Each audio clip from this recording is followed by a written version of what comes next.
తమిళనాడులోని ఓ యూట్యూబ్ ఛానల్కు ఓ మాజీ ఖైదీ ఇంటర్వ్యూ ఇచ్చాడు. అది ఇప్పుడు అక్కడ సెన్సేషన్గా మారింది. ఎందుకంటే కొంతమంది జైలే కదా, అలా వెళ్ళి ఇలా రావచ్చు అనుకుంటారు. ఈ మధ్య చిన్న చిన్న విషయాలకే సోషల్ మీడియాలో కూడా తిట్టుకుంటూ అసభ్యకరమైన పోస్టులు పెట్టి జైలుకి వెళ్ళిస్తున్నారు కొంతమంది. కానీ ఒక్కసారైనా కూడా జైలుకి వెళ్ళకూడదు, నేరం చేసి అసలే వెళ్ళకూడదు, బయట ఉన్నట్లు జైల్లో ఉండదు, అదో నరకం, శిక్ష పడక ముందే అనుభవించే శిక్ష అన్నాడు ఆ యువకుడు. అతని జైలు జీవిత కథ ఏంటో ఈ స్టోరీలో చూద్దాం. అతని నిజమైన పేరు తెలియదు కానీ మనమైతే విజయ్ అని పెట్టుకుందాం. విజయ్ పుట్టి పెరిగిందంతా స్లమ్ ఏరియాలోనే. అక్కడ ఉండేది చాలా వరకు చిన్న చిన్న పనులు చేసుకునేవారే. నేరస్తులు కూడా ఎక్కువగానే ఉంటారు. ఇక పిల్లలెవరూ బడికి సరిగా వెళ్లరు. వాళ్ళ తల్లిదండ్రులు కూడా అంతే. మద్యం తాగడం, సంపాదించిందంతా ఒక్క రోజులోనే ఖర్చు చేయడం చాలా కామన్. ఈ విజయ్కి ఓ క్లోజ్ ఫ్రెండ్ ఉన్నాడు. వాడు దొంగతనాలు చేస్తాడని అప్పటి వరకు కూడా విజయ్కి తెలియదు. అయితే ఓ రోజు ఓ బంగారు ఆభరణం విజయ్ దగ్గరకు తీసుకొచ్చాడు. నాకు దారిలో దొరికిందని చెప్పాడు. విజయ్ అతని ఫ్రెండ్ కలిసి ఓ బంగారం షాపుకు తీసుకెళ్లి ఆ నగను అమ్మారు. అయితే ఆ తర్వాత పోలీసులు ఆ విజయ్ స్నేహితుడిని పట్టుకున్నారు. ఆ స్నేహితుడు విజయ్ పేరు కూడా చెప్పాడు. దీంతో పోలీసులు ఇద్దరిని అరెస్ట్ చేసి కోర్టులో నిలబెట్టారు. మొదటిసారి విజయ్కి భయం వేసింది. పోలీసులు జడ్జి ముందు చాలా సీరియస్ గా నిలబడి ఉన్నారు. నేను దొంగతనం చేయలేదు మేడం, దొరికిందని నాతో చెప్పడంతో ఇద్దరం కలిసి వెళ్లి అమ్మాము, నాకు ఏ సంబంధం లేదు, ఆ వచ్చిన డబ్బుతో మద్యం తాగామని చెప్పాడు. ఆ జడ్జి విజయ్ మాటలు నమ్మి అతన్ని వదిలేశారు. అతని ఫ్రెండ్ని మాత్రం జైలుకు పంపారు. కనీసం ఆ రోజైనా విజయ్ మారాల్సిందేమో. కానీ చాలా తక్కువగా చదువుకున్నాడు విజయ్. లోకం గురించి ఇంకా అర్థం కాలేదు. అప్పటికే బీడి, మద్యం, గంజాయి, డ్రగ్స్ తీసుకోవడం కూడా అలవాటైపోయింది. విజయ్ ఫ్రెండ్సే దానికి కారణం. అడిగితే డబ్బు ఇవ్వకపోయినా సరే ఫ్రీగా మాత్రం ఇవన్నీ ఇస్తారు. గంజాయి మహా ప్రమాదకరం, డ్రగ్స్ అయినా అంతే. అవి తీసుకుంటే మన శరీరం మన చేతుల్లో ఉండదు, ఒళ్ళును కూడా మరిచిపోతాం, మెదడు మొద్దుబారిపోతుంది. మన ఎదురుగా వ్యక్తి చెప్పే మాటలు మనకు రీసౌండ్ లో వినిపిస్తాయి, మెదడుకెక్కవు కానీ వినిపిస్తూ ఉంటాయి. ఆ సమయంలో మనం ఏం చేస్తామో మనకు తెలియదు. మనం అవతల వ్యక్తి మీదకు దూకుడుగా వెళ్ళిపోతాం. ఏది మంచో ఏది చెడో తెలియదు. ఇలా చాలాసార్లు గొడవలు జరిగాయని చెప్పాడు విజయ్. అయితే ఓ రోజు బాగా మద్యం తీసుకున్నారు, గంజాయి కూడా పీల్చారు. అప్పటి వరకు వారి కాలనీలోనే ఓ మారుమూల ప్రాంతంలో మద్యం తాగి కామ్గా ఉన్నారు. అయితే ఫ్రెండ్స్ కారణంగా ఆ తర్వాత బాగా మత్తెక్కడంతో రోడ్డు మీదకి వచ్చేశారు. ఆ సమయంలో వీరి అరుపులు కేకలు చూసి ఓ వ్యక్తి వీళ్ల వైపు సీరియస్ గా చూశాడు. ఏంట్రా చూస్తున్నావని అతని మీద రాళ్లతో దాడి చేశారు వీళ్లంతా. అతను పారిపోతున్నా కూడా వదిలిపెట్టలేదు. అతని తలకు తీవ్రమైన గాయాలయ్యాయి. స్థానికులంతా వీరందరినీ పట్టుకొని అతన్ని ఆసుపత్రికి తీసుకెళ్లి వీళ్ల మీద కేసు పెట్టారు. ఆయన చావు బ్రతుకుల మధ్య ఆసుపత్రిలో చేరాడు. దీంతో పోలీసులు సీరియస్ అయ్యారు. పోలీసులు కూడా స్టేషన్లో వేసి బూతులు తిట్టి మరీ కొట్టారు. ఆ బూతులైతే అసలు వినలేం. మొదటిసారి విజయ్కి బాధ అనిపించింది. వాళ్ళు చేసింది తప్పు కాదు, మేం చేసిందే తప్పు. అవతల వాళ్ళు హాయిగా వారి బ్రతుకు వాళ్ళు బతుకుతుంటే మేమే అతని జీవితాన్ని నాశనం చేశాం. అతనికి గాయాలయ్యాయి. వారి కుటుంబం రోడ్డున పడింది. ఆసుపత్రి ఖర్చులు కూడా ఎక్కువయ్యాయి. ఈ మాటలన్నీ చెప్పి ఓ పోలీస్ అధికారి ఇంకా బాగా తిట్టాడు. అతని కుటుంబానికి ఎవడరా దిక్కంటూ తిట్టాడు, కొట్టాడు. ఆ తర్వాత వీరికి 2 నెలల పాటు జైల్లో ఉండాల్సిన పరిస్థితి ఏర్పడింది. జైల్లోకి వెళ్ళగానే విజయ్కి భయం వేసింది. వెళ్ళగానే మొదటిసారి బట్టలన్నీ విప్పాలి, నోరు సహా అన్ని చెక్ చేస్తారు, మలద్వారాన్ని కూడా పరిశీలిస్తారు. డ్రగ్స్ ఏమైనా తెచ్చావా అని అడుగుతారు.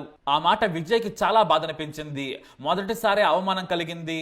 జైల్లో ఉన్న వాళ్ళు రోజు చూసే మనుషుల్లా లేరు. ఇక సాయంత్రానికే విజయ్కి అమ్మ నాన్న గుర్తొచ్చారు. అమ్మ మీద బెంగ, ఏ పని చేసినా తిట్టి అన్నం పెట్టేది. ఇక నాన్నకైతే పని తప్ప చెడలవాట్లే తెలియవు. పద్ధతిగా పెంచాలనుకున్నాడు కానీ విజయ్ దారి తప్పాడు. మొదటిసారి నాన్నకు మనసులో సారీ చెప్పుకున్నాడు విజయ్. జైల్లో ఎవ్వరో కొట్టలేదు. అక్కడ 2 బ్లాకులుగా జైలు ఉంది. ఏ బ్లాక్ లో కొత్తగా మొదటిసారి వచ్చిన వారిని ఉంచుతారు.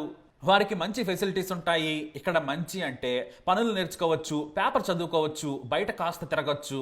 బి బ్లాక్ లో రెండోసారి జైలుకి వచ్చిన వారిని ఆ పై వారిని ఉంచుతారు. వాళ్లలో మూర్ఖులను సెల్ నుంచి బయటకు రానివ్వరు.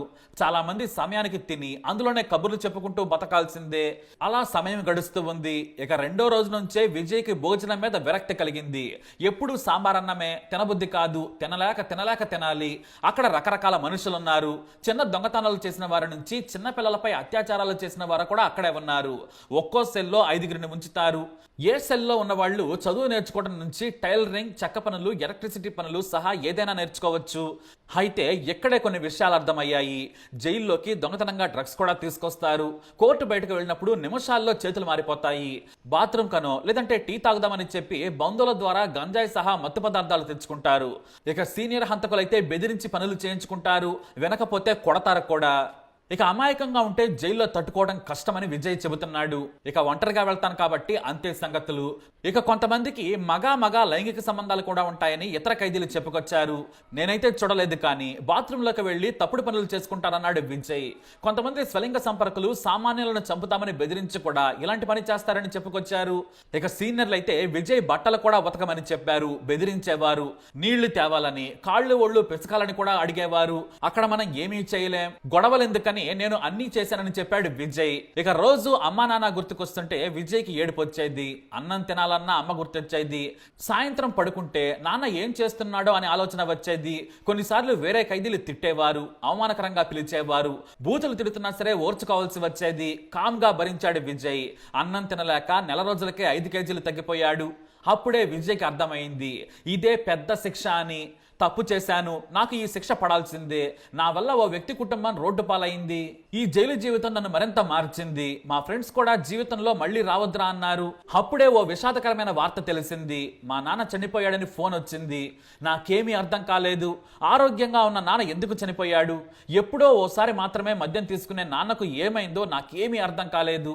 నాన్నను చూడాలనిపించింది. మా అమ్మ గుక్క పెట్టి ఏడుస్తోంది. తలకురివి పెట్టాల్సింది నేనే, కానీ బెయిల్ దొరికే ఛాన్స్ లేదు. కోర్టులకు సెలవు. వీడియో కాల్ చేసి నాన్నను చివరి చూపు చూడమని అన్నారు. నాకు దేవుడు కోర్టు కంటే పెద్ద శిక్ష వేశాడనిపించిందని విజయ్ చెప్పుకొచ్చాడు.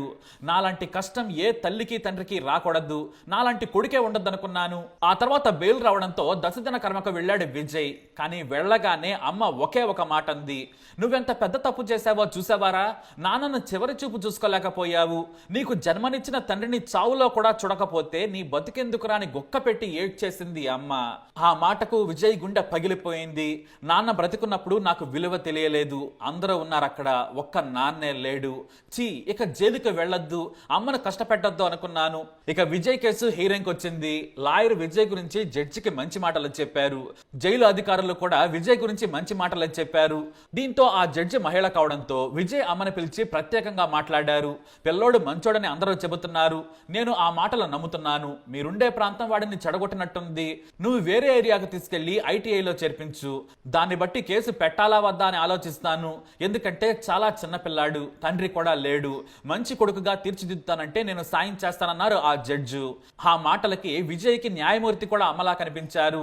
విజయ్ తల్లి ఈ చిన్న సాయం చేయండి తల్లి అని కాళ్ల మీద పడిపోయింది. సరే, ఈసారికి కేసు లేకుండా చేస్తున్నాను, రెండోసారి వస్తే మాత్రం ఇక జీవితాంతం జైల్లోనే ఉంటాడని హెచ్చరించారు ఆ జడ్జ్. విజయ్ దండం పెట్టి బయటకు వచ్చేశాడు. బుద్ధిగా ఉండమని లాయర్ కూడా చెప్పాడు. ఇక విజయ్ తల్లి విజయ్ని వేరే ప్రాంతానికి తీసుకొచ్చింది. విజయ్ తల్లి చిన్న చిన్న పనులు చేస్తూ ఉంది. ఇక విజయ్ ఐటీఐ జాయిన్ అయ్యాడు, పనులు నేర్చుకుంటూ ఉన్నాడు. అమ్మ కూడా సంతోషంగా ఉంది. జీవితంలో జైలుకి మాత్రం వెళ్ళను. చాలా ప్రాంతాల్లోని నాలాంటి వాళ్ళు జైలుకి వెళ్ళడానికి కారణం చెడు స్నేహాలు. స్లమ్లలో అంతా దారి తప్పే ఉంటారు, వాటికి దూరంగా ఉండాలి.